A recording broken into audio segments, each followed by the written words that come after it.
ଶୁଆ କହିଲା, ଶୁଣିଲ ସାରି, ଭାଗ୍ୟରେ ଯାହା ଲେଖା ହୋଇଥାଏ ତାହା କେହି ବଦଳାଇ ପାରନ୍ତି ନାହିଁ। ଆଜି ସେହି ବିଷୟରେ ଗୋଟିଏ କଥା କହୁଛି, ଶୁଣ। ମନ ଦେଇ ଶେଷ ପର୍ଯ୍ୟନ୍ତ ଶୁଣିବୁ, ନହେଲେ କିଛି ବି ବୁଝିପାରିବୁ ନାହିଁ। ଅଧା ଜ୍ଞାନ ଭୟଙ୍କର ହୋଇଥାଏ, ତେଣୁ ଶେଷ ପର୍ଯ୍ୟନ୍ତ ଶୁଣ। ଦର୍ଶକ ବନ୍ଧୁ, ଆପଣମାନଙ୍କୁ ବି ଅନୁରୋଧ ଯେ ଭିଡ଼ିଓକୁ ଗୋଟିଏ ଲାଇକ୍ କରି ଏମିତି ଶୁଆ ସାରି କାହାଣୀ ଶୁଣିବା ପାଇଁ ଚ୍ୟାନେଲକୁ ସବସ୍କ୍ରାଇବ୍ କରି ଦିଅନ୍ତୁ। ଶୁଆ କାହାଣୀ ଆରମ୍ଭ କଲା। ଭାରତର ପ୍ରୀତିପୁର ନାମକ ଗୋଟିଏ ନଗର ଥିଲା। ସେହି ନଗରରେ ଜଣେ ବଡ଼ ଧନୀ ମହାଜନ ଥିଲା। ସେହି ମହାଜନର ନାମ ଭୀମସେନ। ମହାଜନ ଭୀମସେନର 7 ପୁଅକୁ 7 ବୋହୂ। ରୂପରେ ଗୁଣରେ କେହି କାହାକୁ ଜଣା ନଥିଲେ। ଦୈବ ଯୋଗ, କଥାରେ କହନ୍ତି ଦୈବ ଦୌଡ଼ି ମଣିଷ ଗାଈ ଯେଣିକି ଟାଣିବ ତେଣିକି ଯାଉ। ଦୈବ ଯୋଗକୁ ସେ ଘରେ ଆସି ହାଡ଼ବାଇଟିଏ ବାସ କଲା। ସେ ପୁଣି ଦୁଷ୍ଟ ଥିଲା। ସେ ଘରେ ଥାଇ ଖୁବ୍ ଅତ୍ୟାଚାର ଆରମ୍ଭ କରିଦେଲା। ଯାହାକୁ ଦେଖିଲା ତାହାକୁ ଖାଇଲା। ଏମିତି ଗୋଟି ଗୋଟି କରି ସମସ୍ତଙ୍କୁ ଖାଇଦେଲା। ଶେଷକୁ ଥିଲା ମହାଜନଙ୍କର ସାନ ବୋହୂ। ସାନ ବୋହୂ ପୁଣି 7 ମାସର ଗର୍ଭବତୀ ଥିଲା। ସାନ ବୋହୂ ସେ ଘରେ ଥାଇ ସବୁ ଦେଖୁଥିଲା। ଏ ଘରେ ରହିଲେ ହାଡ଼ବାଇ ନିଶ୍ଚୟ ସମସ୍ତଙ୍କୁ ଖାଇବା ଭଳି ତାକୁ ବି ଖାଇଦେବ। ସେ ଭୟରେ ଆଉ ରହିପାରିଲା ନାହିଁ। ଶେଷରେ ସାନ ବୋହୂ କ'ଣ କଲା ନା ନିଜର ରହିବା ଘର ଗୋଟାଏ ଚାବି ପକାଇ ଦେଇ ନିଜ ବାପ ଘରକୁ ଚାଲିଗଲା। ସବୁ କଥା ନିଜର ବାପ ମାଆଙ୍କୁ କହିଲା। ବାପ ମା ସବୁ ଶୁଣି ସାରି କରିବ କ'ଣ ଆଉ, ଝିଅକୁ ନିଜ ଘରେ ରଖିଲେ। ବାପ ଘରେ ରହିବାର କିଛି ଦିନ ପରେ ସାନ ପୁଅର ଗୋଟିଏ ପୁଅ ହେଲା। ସେ ପୁଅ ଜନ୍ମ କାଳରୁ ମାମୁଁ ଘରେ ରହି ବଢ଼ିବାକୁ ଲାଗିଲା।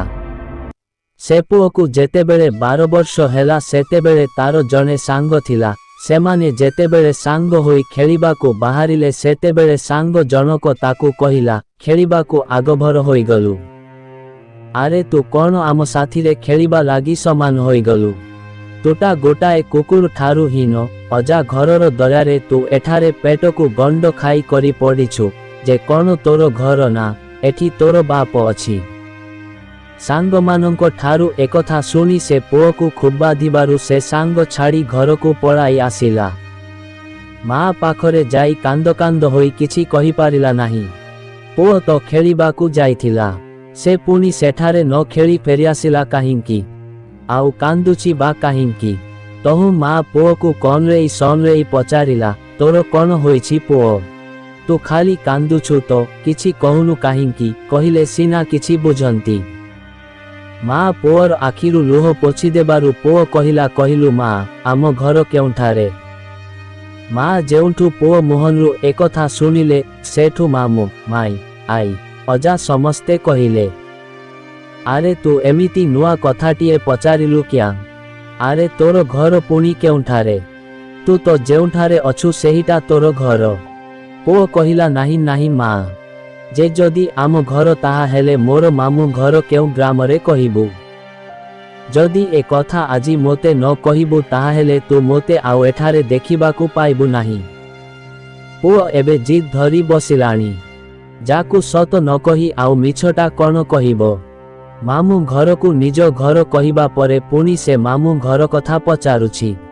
ନା, ଏବେ ପୁଅ ଆଗରେ ତାକୁ ସମସ୍ତ ସତ କଥା କହିଦେବା ଦରକାର।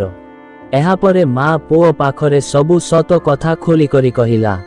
ପୁଅ ଯେତେବେଳେ ମାଆଙ୍କଠାରୁ ହାଡ଼ବାଇ କଥା ଶୁଣିଲା ସେ କହିଲା, ମା ତୁ ମୋତେ ତାହାହେଲେ ଆମ ଘର ଚାବି ଦେ। ମୁଁ ଆଜି ଆମ ଘରକୁ ଯିବି। ଏମିତି କହି ପୁଅ ଯେତେବେଳେ ଜିଦ୍ ଧରିଲା ସେତେବେଳେ ମାମୁଁ, ମାଇଁ, ଆଈ ଏ ସମସ୍ତେ ମିଶି ତାକୁ ବହୁତ ବୁଝାଇ କହିଲେ, ହେଲେ ପୁଅ ଆଉ କାହା କଥା ଶୁଣିଲା ନାହିଁ। ସେ ଚାବି ଧରି ନିଜ ଗ୍ରାମ ଭଦ୍ରପୁରକୁ ଚାଲିଗଲା। ପୁଅ ଯାଇ ନିଜ ଗ୍ରାମ ଭଦ୍ରପୁରଠାରେ ପହଞ୍ଚି ଘରର ଚାବି ଖୋଲନ୍ତେ ତାହା ଦେଖି ହାଡ଼ବାଇ ତା ଉପରେ ଭୀଷଣ ଭାବରେ ରାଗିଗଲା। ପୁଅକୁ ଖୁବ୍ ଧମକାଇ କହିଲା, ଦେଖ ସାବଧାନ ଟୋକା, ଚାବି ଖୋଲନାହିଁ କିମ୍ବା ସେହି ଘର ଭିତରକୁ ଯାଅ ନାହିଁ। ତୁମେ ଘର ଭିତରେ ନ ପଶି ସେହିଠାରେ ଚୁପ୍ ହୋଇ ରହ। ତୁ ଯଦି ମୋର କଥା ନ ମାନିବୁ ତାହାହେଲେ ମୁଁ ତୋତେ ଖାଇଯିବି।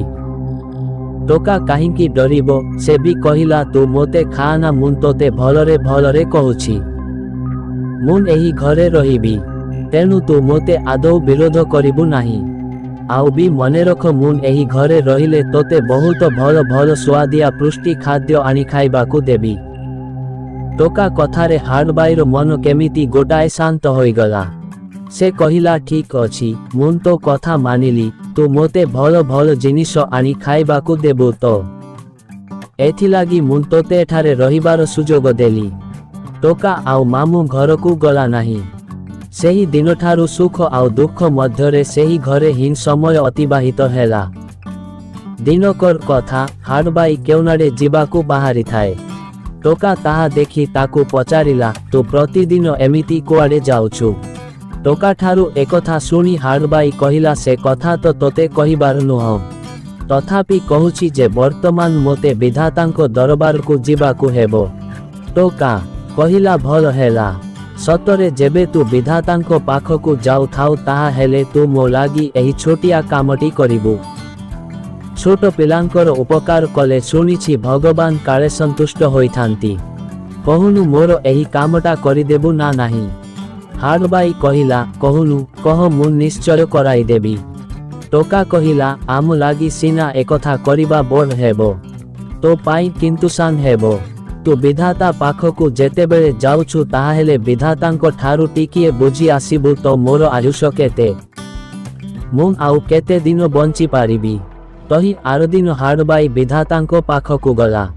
तार जहा जहा बुझिबार थिला से सबू बुझी सारिबा परे विधातांकू पचारिला हे विधाता मोते टिके कही दियंतु जे मो पाखरे जेउ टोका अछि तार मोटा मोटी आयुष केते। विधाता कहिले से टोका अति बेसीरे 80 वर्ष जाए ए संसार रे बंची रहिबो। से दिन विधातांको पाखरु हाड़बाई फेरियासिला टोका पाखरे पहुंची थिबारु से कहिला विधाता कहिले जे तोर मोटा मोटी आयुष 80 वर्ष। हाड़बाई ठारू एकथा शुणी पुणी टोका अनुरोध करी कहिला आछा काली तो पुणी तू विधातांको पाखकू जिबू। विधातांकू कहिबू ना मोर आयुषरु गोटिए वर्ष कमेई दियंते। जदि कमेई देबाकू से राजी नहेबे ताहेले से गोटिए वर्ष बढ़ाई दियंते। तापर दिन हाड़बाई पुनश्च विधातांको पाखकू गला निजर जहा सबू काम थिला ताहा सारी सारी विधातांकू कहिला हे विधाता महाशय मोर आउ गोटिए कथा आपनंकू कहिबार अछि। सेही कथा हेला सेही टोकाटा आपनंकर चरणरे विनम्र प्रकाश करी कहिछि। तार जेउ 80 वर्ष बोली आयुष कथा कहिले आपण सेथिरु गोटिए वर्ष कमेई देबे किंबा गोटिए वर्ष बढ़ेई देबे। हाड़बाई ठारू एकथा शुणी विधाता कहिले विधातार जहा विधान ताहा केबे बदला बदली करा जाई पारे ना। थरे जहा लेखा जाई थाए तार आउ कौनसी परिवर्तन करा जाई पारे ना। तेणु सेथुरु गोटिए दिन कमाई जाई पारिबो नाही कि गोटिए दिन बढ़ा होई पारिबो नाही। विधातांको दरबाररु निजर काम सारी हाड़बाई फेरी आसी से टोकाकू कहिला तोर काम विधाता आउ करिबे नाही बोली मना करिदेले। तोर आयुष जेते लेखा जाइछि सेथिरु बढ़ाई कमाई हेबो नाही। सबुदिन परी तापर दिन हाड़बाई विधातांको दफ्तर को जाई निजर काम सारी फेरी आसिला। आसी घरे देखे तो टोका चौकस भोजन करि सारिछि। ता लागी किछि भी रखी नाही। हातरे गोटाए शकत निया खुंटा धरिछि। टोका को एपरी अवस्थारे देखि हाड़बाई कहिला मोते खाइबाकू दे मोते खूब भोक हेउछि परा। हाड़बाई आजी खाइबाकू मागुछि। टोका एकथा शुणी खाली ठो ठो होई हसिबाकू लागिला। हाड़बाईर मुखकू चाहि कहिला आजी किंतु तो पाई किछि खाइबा पदार्थ नाही। तू आजी न खाई चुप होई सोई पड़ आसंता काली को खाद्य प्रस्तुत करिबी तू आसिले खाइबू। टोका ठारू ए कथा शुणी हाड़बाई रागरे नियां होई गला। क्रोधरे से दांत कड़मड़ करी कहिला तू पिला लोक बोली दलारे आजी जाए मुन तोते न खाई रखिछि किंतु आली जानिबू तुमरन मुखरे पड़िबू। हाड़बाई ठारू एपरी धमक कथा शुणी टोका ताकू उत्तर देला आरे विधाता परा मोर गोटिए दिन बढ़ाइबाकू किंबा कमेइबाकू मना करिदेले। मोते ए दुनिया रे बाध्य होई 80 वर्ष बंचिबाकू हेबो। मुन तो मरिबी नाही। ताहा हेले तू मोते खाइबू किपरि कहिलु। तोर जेबे भल गति अछि ताहा हेले जेते शीघ्र तू मोर घरु बाहरी जा ताहा नहेले मोर एही जलंता निया खुंटा को देखुछु। ଏହା କହି ଟୋକା ଅଳ୍ପ ଦୂର ଗୋଡ଼ାଇ ଯାଆନ୍ତେ ହାଡ଼ବାଇ ଖୁବ୍ ତର ତର ହୋଇ ସେ ଘର ଛାଡ଼ି ପଳାଇଲା। ହାଡ଼ବାଇ ପଳାଇ ଯିବାରୁ ଟୋକା ତାର ମାମୁଁ ଘରକୁ ଗଲା। ସେଠାରେ ସମସ୍ତଙ୍କୁ ହାଡ଼ବାଇକୁ ବିଦା କରିଦେବା କଥା ଶୁଣାଇ ମାଆଙ୍କୁ ଧରି ନିଜ ଘରକୁ ଆସିଲା। ନିଜ ଘରେ ଆସି ସୁଖ ଶାନ୍ତିରେ ରହିଲା। ଦର୍ଶକ ବନ୍ଧୁ କାହାଣୀ କେମିତି ଲାଗିଲା କମେଣ୍ଟ କରି ଜଣାନ୍ତୁ। ଯଦି ଭଲ ଲାଗିଲା ତାହେଲେ ଭିଡ଼ିଓକୁ ଗୋଟିଏ ଲାଇକ୍ କରି ଚ୍ୟାନେଲକୁ ସବସ୍କ୍ରାଇବ୍ କରି ଦିଅନ୍ତୁ। ପୁଣି ଏମିତି ଏକ ସୁଆସାରୀ କାହାଣୀ ନେଇ ଆସିବୁ ପରବର୍ତ୍ତୀ ଭିଡ଼ିଓରେ ଦର୍ଶକ ବନ୍ଧୁ ସେତେବେଳ ପର୍ଯ୍ୟନ୍ତ ବିଦାୟ ଦିଅନ୍ତୁ। ନମସ୍କାର। ଓଁ ନମଃ ଶିବାୟ।